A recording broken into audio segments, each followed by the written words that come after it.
We are on the eve of a new season. A full house is expected at Craven Cottage when Burnley comes to town. We do have a couple of weeks left in the transfer window, and all I'm going to say is do not give me hundreds of millions of euros to spend and expect me not to spend it.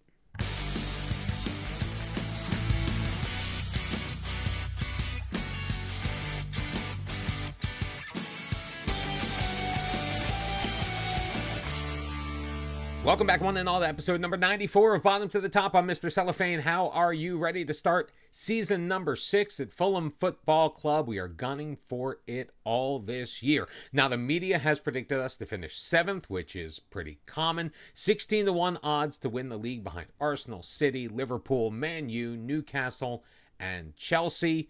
We finished ahead of every single one of those teams with the exception of Manchester City last year. How are we going to do it? Well, we splashed the cash. We spent over 151 million euros in this transfer window. However, we raked in 331 million. You've seen a ton of those transfers already. Joe Jones did leave the building, signed with Valencia, 68 million euros for that deal. He's making 100 grand a week. He's happy. We're happy. Did we want to keep him? Absolutely, we would have loved to. Could we turn down 68 million? No, not really. 21-year-old striker Tony Soiré is going to spend another year away from the club. No future fee with this one, just a straight loan for the Senegalese international. He's on loan at Real Betis. He's already started his season in La Liga. No goals, no assists so far, but it's still early doors. We would like to have him around the club. We just did not want him to serve as a deputy to Nikolai Rumyantsev. We wanted to get him as much first-team football as humanly possible. PSV is the destination for Barbadian and English dual national Zidkika Chandler. We finally found a permanent move for him. Probably could have gotten a little bit more money if we wanted to, but you all know my feelings about Zidkika Chandler. He was okay when he played for us, but I never really got the feeling that he was in the match engine, just watching him play, that he was going to be part of our future plans. So for 17.5 million euros, he is on his way to the Eredivisie. And finally, we did find a permanent deal for Afonso Moutinho, the Portuguese international. Just 2 international caps. Very solid player, but again, not really that starting potential. He would have been coming off of the bench. He was making, I believe, 135,000 a week with us. He did get a slight pay bump. He is also in Spain. He headed to Atleti for 60 million euros. Where did our money go? Well, we invested it in youngsters. First in 21-year-old Italian defensive midfielder Filippo Buffano. Very solid, physically 6'4", 194 pounds. Very defensively minded. Could use a little bit of work with his passing. I'll be completely honest with you. His composure is decent, but he does make good decisions on the pitch. His anticipation is very nice, and he is very consistent. He's got the bravery we're looking for. He's exempt from registration. Good personality. Overall, hopefully a nice investment. We paid 34.5 million. He's already doubled his value. We then turn to Argentina to pick up 22-year-old Eduardo D'Amico. Now, honestly, this is one where it's just kind of like we're adding an extra body in. Hopefully he provides us some depth and cover at the center back position, which we are honestly a little full at right now because Marvin Akahoman has dropped his concern about wanting a new contract with the club, so he is happy to stay. Bichiabu also happy to stay. Like I said, a couple of weeks left in the transfer window. One or both may be on the move. His mental attributes are fantastic. Positioning, marking, tackling, all very good. He's also 6'2". He can get in the air, win those aerial battles. Doesn't love the big matches and could definitely use a little work on the technical end. However, I don't know. Could be good. Maybe it won't be. At 13.5 million, wasn't a terrible waste of money. But there is one player we have been looking at for a very long time, and that is 20-year-old Argentine international. He's already capped 21 times for Argentina at the age of 20. He will be 21 next month. Christian Sosa, one of the biggest names in world football in the game right now, cost $109 million. Another center back, in fact, Sissoko, maybe bumped down the pecking order a little bit. We could have a very young, very strong pairing between Sosa and Cled Ghanayem. We'll see what happens. 6'2", 178 pounds. He is just very solid overall and could be a stalwart on our back line for a very long time. And hilariously, with all of that, we still have $105 million available to spend should we so choose. Our wage budget, you'll notice we even bumped up. We moved money into wages just in case. We have a wage bill right now of just under 4.7 million euros per week. We're only spending about 3.45 million of that. So we've got a lot of room to grow. We already are making a profit this season of $57 million. We are being financially responsible. Even though we're spending a lot, we are still being financially responsible. The board has granted us 5 more scouting positions that we are looking to fill to bolster our recruitment staff up to 23 strong, not even counting the recruitment analysts. So we are really building Fulham Football Club into what should be a world power moving into the future. How much of a power, though, remains to be seen. We'll see how things shake out in our first 2 matches in the Premier League. We start at home against Burnley, then we travel to West London to take on West Ham. Here's the squad we're going to do it with. It's going to be Nikola Shavlina in goal. Christensen is going to make his debut at left back. It's going to be Sosa and Ghanayem paired in the middle with Ivan Fresneda on the right-hand side. Luke Couchman picked up a knock in training, which will keep him out of this one. Bafano is going to get the start at the base of the midfield behind Kim Young-suk and Hugo Larsson. Tom Burford picked up a 2-month injury during training camp, so he is going to be unavailable for the first couple of episodes here in season number 6. Toshimitsu Endo is going to get the start on the left wing. Federico Guerrero on the right-hand side. Endo is going to be wearing the captain's armband for this match. We have appointed him as our vice captain, and Nikolai Rumyantsev is going to play at the number 9, leading the line and hopefully scoring a ton of goals.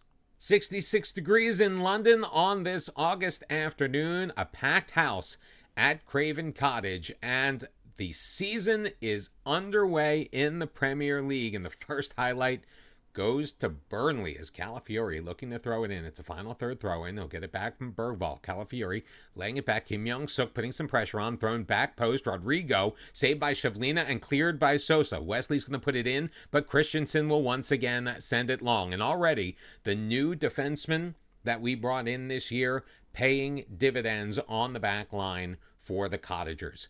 Wolves and Man City have taken the early lead at the top of the table, and they immediately have dropped down. It's Manchester United now in first place. It is a moving target early on. Fresneda throwing it in deep. Kim Young-suk can't get his head on it. Played out Rodrigo. Larsson will steal it away from him, though.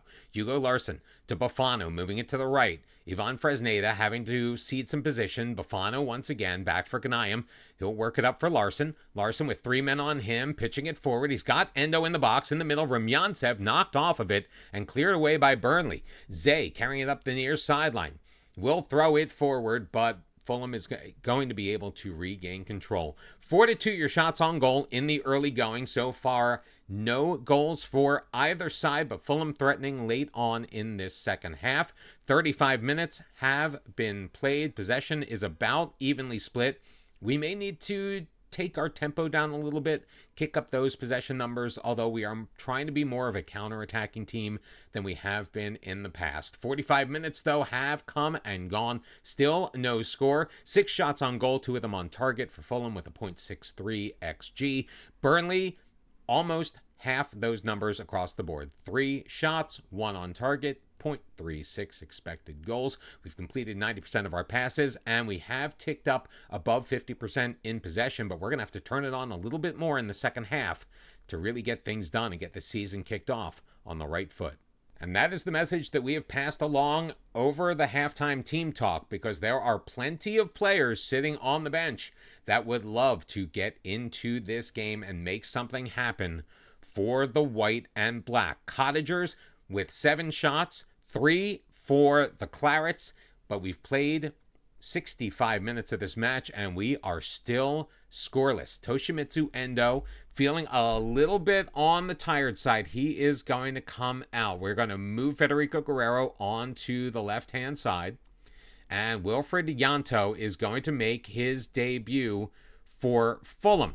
Bafano, also on a yellow card, is going to cede his position to Armand Diaby, and those are the two changes we are going to make at this point. We do have a couple of additional moves up our sleeve. We could move Yanto into the striker position and bring Eftisos Shokos in on the right-hand side should we need to. We're also going to demand more from our team because we have 10 minutes left in this match, and we have not yet done what we need to do. So we are going to make some of those subs. Harvey Vale's going to come in for Federico Guerrero and Eftisos Shokos for Rumyantsev. He'll swap places with Yanto. We'll bring Yanto up to the top. We are also going to edit our instructions. We're going to knock our tempo a little bit down, go a little bit more direct on our passing as well. We're going to take off play for set pieces and try passing into space a little bit more as well. Sosa and Diaby are on yellow cards right now, and I think, assuming nothing happens in the 5 minutes added on, we could very well be looking to start the season with a 0-0 draw, and that is what is going to happen. So disappointing that we did not get really any offense, only managing just a single shot on target in that second half. We did hold Burnley to nothing as well. Yellow cards for Bafano, Diaby, and Sosa, so we are going to have to watch our discipline as we move forward. So a disappointing home debut and start to the season. We will need to step it up moving forward if we want a chance at winning the Premier League. That's not the board's goal for us. It's our personal goal. But also, it does not bode well for our continental hopes either. West Ham picked up a late winner against Spurs, so they're actually ahead of us on the table on 3 points with their one victory. It is match week 2 in the Premier League, and we are headed to the London Stadium. We expect a full house here as well.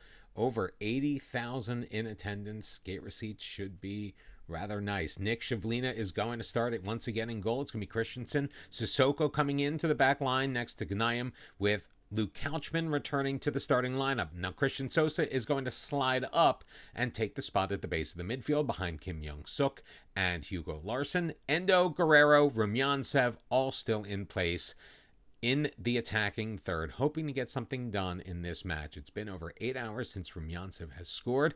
Be perfect if he could get off the schneid and pick up brace in this one. West Ham running a 4-4, flipping 2. David Heinz is on the bench, could potentially make his season debut with us.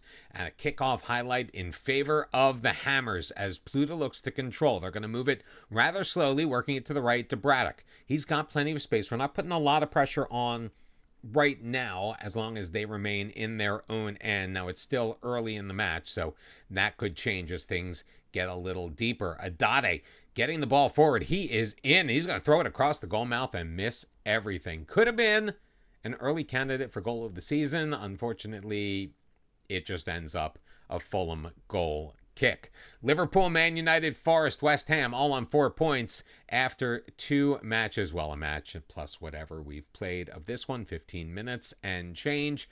They are at the top of the table. We are right in the middle, on path right now to get our second draw out of 2, unless we can turn on the Jets and get things going. So we are going to send some encouragement toward our team on the pitch. We have played 30 minutes and not a lot happening. In fact, we have not seen the highlights since that opening kickoff and the opportunity from West Ham. They've only gotten one other, 2 shots on goal for the Hammers, none of them hitting the target. We've managed 8, 4 on the goalkeeper, James Trafford. None of them have gotten by him, unfortunately. 0.81 on the XG, 93% pass completion, 54% possession, and yet still nary a goal. I do worry just how much Tom Burford's presence on the pitch influenced our scoring, and maybe having leaders like Emmanuel Omega could have helped on the bench, but Only time will tell what the long-term effects are of the moves that we have made in this transfer window. Adade feeding it to the right. Johnson's got it. Now he is being shadowed rather closely. CK back for Bruno in the middle. We'll drop it for Pluta at the center of the defensive line. Ortiz finds Gaspar open, but not a ton of working room. Up for Peters on the left wing. Back for Ortiz. Trying to feed Peters again. This time he is in the box. He'll shoot, and he will beat Shavlina. First goal that Shavlina has given up on the season. First goal for Peters on the year. It's 1-0 West Ham. They take the lead early on in the second half at home, and we are really going to need to kind of buckle down and get things going. See if we can come right on back. Kickoff highlight. Kim Young-suk over for Larson. Will drop it back for Ghanayem as the offense for Fulham looks to set up. Played forward. Larson with some space will dribble ahead. Runs into a bit of traffic before finding Couchman. Sosa up ahead. Rumyantsev chipping it towards Endo. Endo with a one-time shot on the half volley. Will unfortunately rock that over the crossbar, but a good opportunity, a good look. Maybe if Toshimitsu Endo just took a little bit more time. Federico Guerrero not having a very good match here. He has been thus far disappointing, considering he is the co-leader in weekly salary on this team. 67th minute now. Couchman throwing it in. Goes back for Ghanayem. We'll get it back to Couchman. Sosa in the midfield. Finds Larson ahead. Guerrero, he'll shoot, and he will score. What a turn by Federico Guerrero. However, the whistle has blown. The referee checking with VAR. The finger is to the ear, but it will count. The video assistant referee has confirmed that Federico Guerrero was, in fact, onside. Give the assist to Hugo Larson, and the first goal of the year to Federico Guerrero. Finally getting a tally on the scoreboard, putting up what they call a crooked number for Fulham on this season. 20 minutes remaining in the match. Guerrero, even though he did just score the goal, he is going to come off in place of Wilfried Yanto. Rumyantsev will make way for David Heinz. And Racine Sissoko, already on a yellow card, will give some time to Marvin Akahome. And he's a little bit nervous. I'm not sure if I'm super thrilled with that move. Josh Sharp also coming in to replace Kim Young-suk. So 4 changes to be made in the late going here at West Ham. Can we pull out a late winner? We have put 13 shots in on Trafford. Only one of them has found the back of the net. Make that 14. West Ham, however, only 4 shots. They have also scored once on Nicholas Shavlina. 5 minutes to be added on. At the end of this match, we are going to go with a slightly more attacking mentality for the end of the match, but it is not going to make a difference. For the second consecutive week, Fulham coming away with a draw, this time at least getting on the scoreboard. Federico Guerrero's equalizer in the 67th minute. The difference between 1 point and 0, but 2 points after 2 against Burnley and West Ham. Well, frankly, that's disappointing. Hopefully we can pick things up as we move forward, because very soon we're going to get our Champions League fixtures. We're going to kick off our European campaign on tomorrow's episode. I do hope to see you then. Thank you very much for all of your views. If you have not already subscribed to the channel, please do so now. Also, make sure you hit that like button. Make sure as many people as humanly possible can watch these videos. They do take a lot of work, and I do put my heart and soul into them, and I would love for as many people to see them as humanly possible, and I thank you for your support in getting that done. I hope to see you tomorrow. Champions League play will begin. Until then, bye-bye.